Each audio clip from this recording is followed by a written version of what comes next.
Good morning. Today's January 19th, and it's actually 2025. I had deleted the video from last year because I was wearing my work clothes, and I was warned that maybe you shouldn't be sharing where you work online. So I thought that was good advice, and I had deleted all the videos that were with my work clothes, and I'll just read them this year. All right, so January 19th. Okay, and we're in Genesis 42, 6 through and on. Yeah, in Egypt. Now Joseph was the governor of the land, the one who sold grain to all its people. So when Joseph's brothers arrived, they bowed down to him with their faces to the ground. As soon as Joseph saw his brothers, he recognized them, but he pretended to be a stranger and spoke harshly to them. "Where do you come from?" he asked. "From the land of Canaan," they replied, "to buy food." Although Joseph recognized his brothers, they did not recognize him. Then they remembered his dreams about them, and he said to them, "You are spies. You have come to see where our land is unprotected." "No, my lord," they answered. "Your servants have come to buy food. We are all the sons of one man. Your servants are honest men, not spies." "No," he said to them. "You have come to see where our land is unprotected." But they replied, "Your servants were 12 brothers, the sons of one man, who lives in the land of Canaan. The youngest is now with our father, and one is no more." Joseph said to them, "It is just as I told you. You are spies, and this is how you will be tested. As surely as Pharaoh lives, you will not leave this place unless your youngest brother comes here. Send one of your number to get your brother. The rest of you will be kept in prison, so that your words may be tested to see if you are telling the truth. If you are not, then as surely as Pharaoh lives, you are spies." And he put them all in custody for 3 days. On the third day, Joseph said to them, "Do this, and you will live, for I fear God. If you are honest men, let one of your brothers stay here in prison, while the rest of you go and take grain back for your starving households. But you must bring your youngest brother to me, so that your words may be verified, that you may not die." This they proceeded to do. They said to one another, "Surely we are being punished because of our brother. We saw how distressed he was when he pleaded with us for his life, but we would not listen. That's why this distress has come upon us." Reuben replied, "Didn't I tell you not to sin against the boy? But you wouldn't listen. Now we must give an accounting for his blood." They did not realize that Joseph could understand them, since he was using an interpreter. He turned away from them and began to weep, but then turned back and spoke to them again. He had Simeon taken from them and bound before their eyes. Joseph gave orders to fill their bags with grain, to put each man's silver back in his sack, and to give them provisions for their journey. After this was done for them, they loaded their grain on their donkeys and left. At the place where they stopped for the night, one of them opened his sack to get feed for his donkey, and he saw his silver in the mouth of his sack. "My silver has been returned," he said to his brothers. "Here it is in my sack." Their hearts sank, and they turned to each other, trembling, and said, "What is this that God has done to us?" When they came to their father Jacob in the land of Canaan, they told him all that had happened to them. They said, "The man who is Lord over the land spoke harshly to us and treated us as though we were spying on the land. But we said to him, 'We are honest men. We are not spies. We were 12 brothers, sons of one father.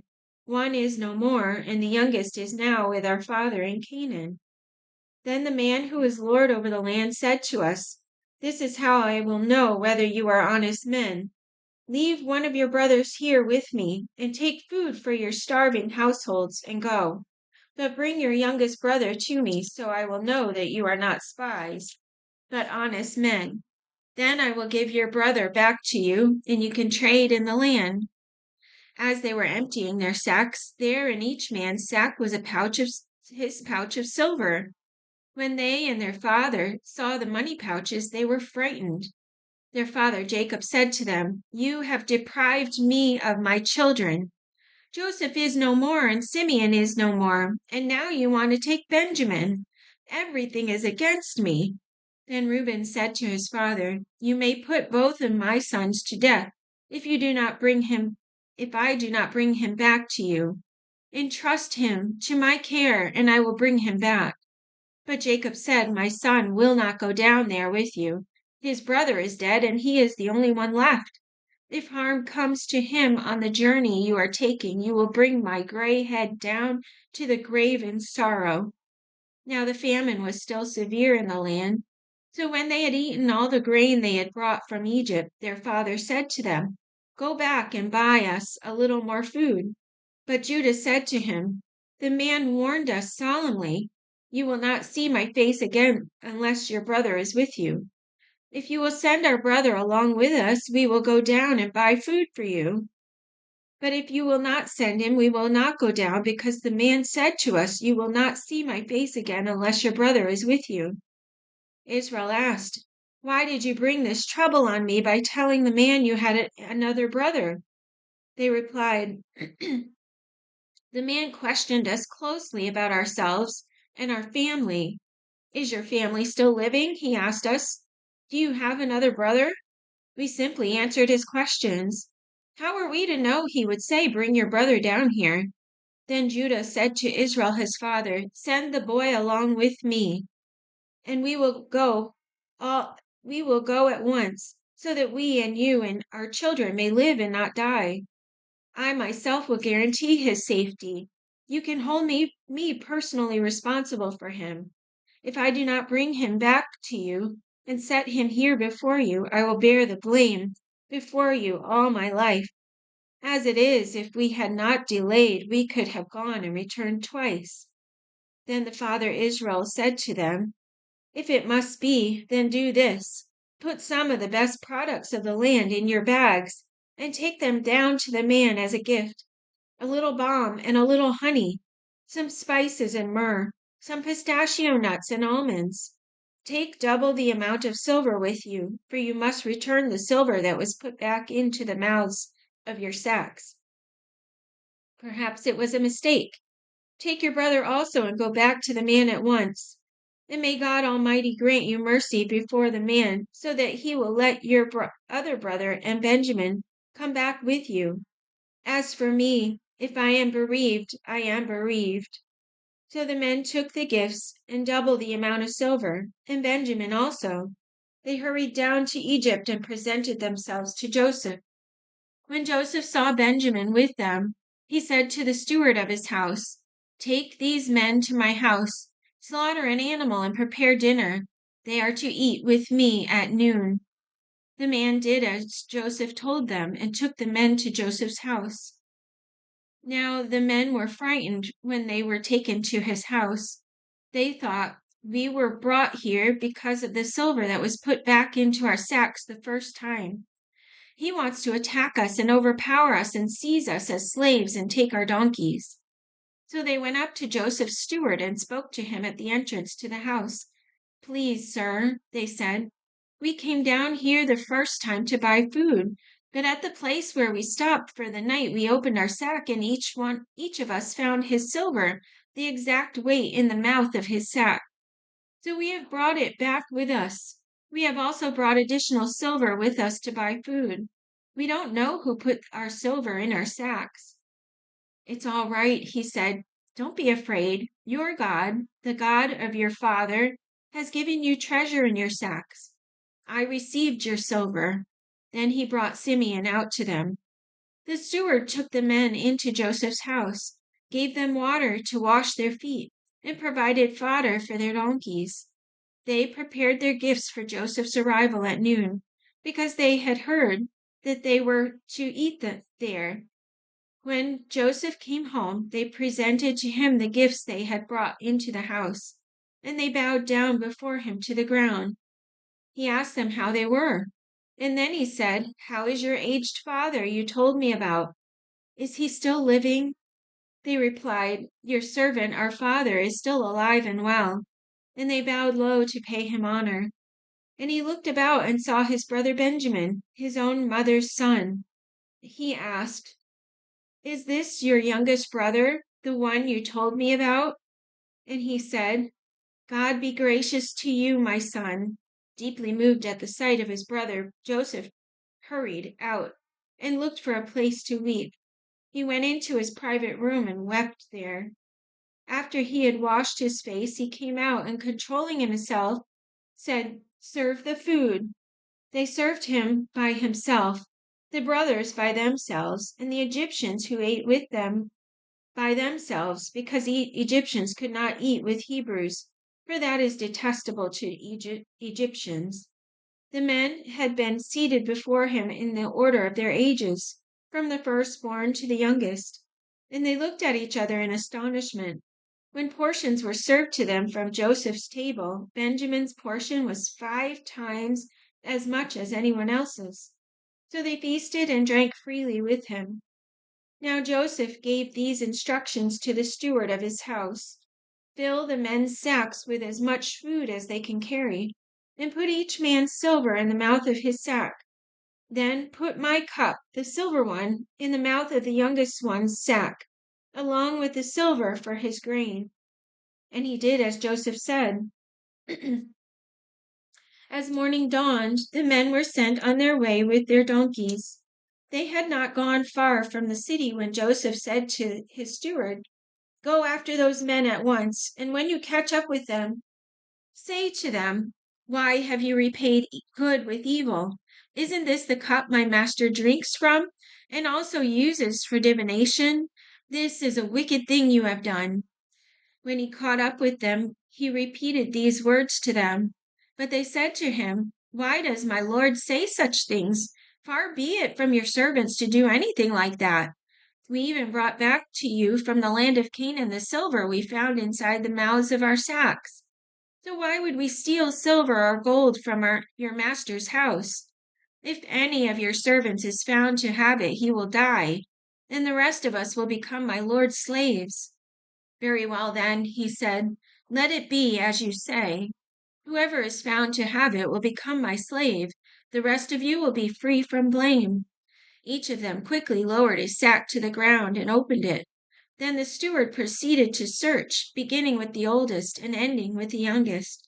And the cup was found in Benjamin's sack. At this, they tore their clothes. Then they all loaded their donkeys and returned to the city. Joseph was still in the house when Judah and his brothers came in, and they threw themselves to the ground before him. Joseph said to them, "What is this you have done?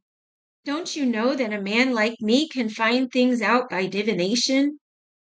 "What can we say to my lord?" Judah replied. "What can we say? How can we prove our innocence? God has uncovered your servant's guilt. We are now my lord's slaves, we ourselves and the one who was found to have the cup." But Joseph said, "Far be it from me to do such a thing. Only the man who is found to have the cup will become my slave. The rest of you go back to your father in peace." Then Judah went up to him and said, "Please, my lord, let your servant speak a word to my lord. Do not be angry with your servant, though you are equal to Pharaoh himself. My lord asked his servants, 'Do you have a father or a brother?' And we answered, 'We have an aged father, and there is a young son born to him in his old age.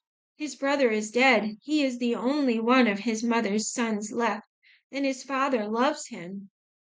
Then you said to your servants, 'Bring him down to me so I can see him for myself.'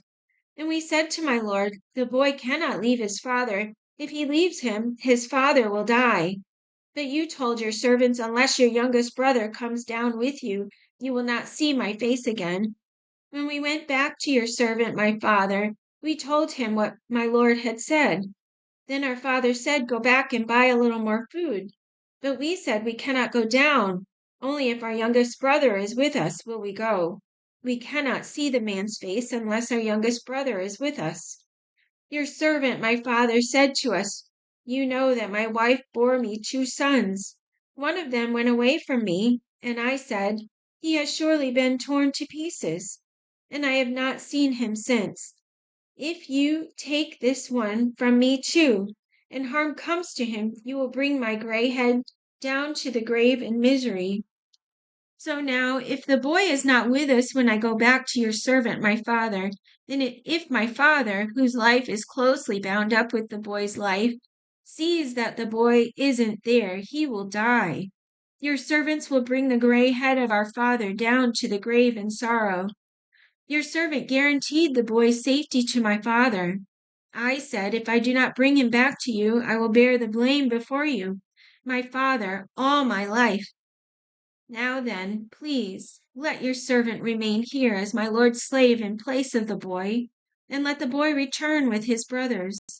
How can I go back to my father if the boy is not with me? No, do not let me see this misery that would come upon my father. Then Joseph could no longer control himself before all his attendants, and he cried out, Have everyone leave my presence. So there was no one with Joseph when he made himself known to his brothers. And he wept so loudly that the Egyptians heard him, and Pharaoh's household heard about it. Joseph said to his brothers, I am Joseph. Is my father still living? But his brothers were not able to answer him, because they were terrified at his presence. Then Joseph said to his brothers, Come close to me. When they had done so, he said, I am your brother, Joseph, the one you sold into Egypt. And now do not be distressed and do not be angry with yourselves for selling me here, because it was to save lives that God sent me ahead of you. For 2 years now there has been famine in the land, and for the next 5 years there will not be plowing and reaping. But God sent me ahead of you to preserve you for a remnant on earth, and to save your lives by a great deliverance. So then it was not you who sent me here, but God. He made me father to Pharaoh, lord of his entire household and ruler of all Egypt. Now hurry back to my father and say to him, This is what your son Joseph says. God has made me lord of all Egypt. Come down to me. Don't delay. You shall live in the region of Goshen and be near me. You, your children and grandchildren, your flocks and herds and all you have. I will provide for you there, because 5 years of famine are still to come. Otherwise, you and your household and all who belong to you will become destitute. You can see for yourselves, and so can my brother Benjamin, that it is really I who am speaking to you. Tell my father about all the honor accorded me in Egypt, and about everything you have seen, and bring my father down here quickly. Then he threw his arms around his brother Benjamin and wept, and Benjamin embraced him, weeping. Then he kissed all his brothers and wept over them. Afterward, his brothers talked with him. All right, that's it for today, and we'll see you tomorrow. Have a great day.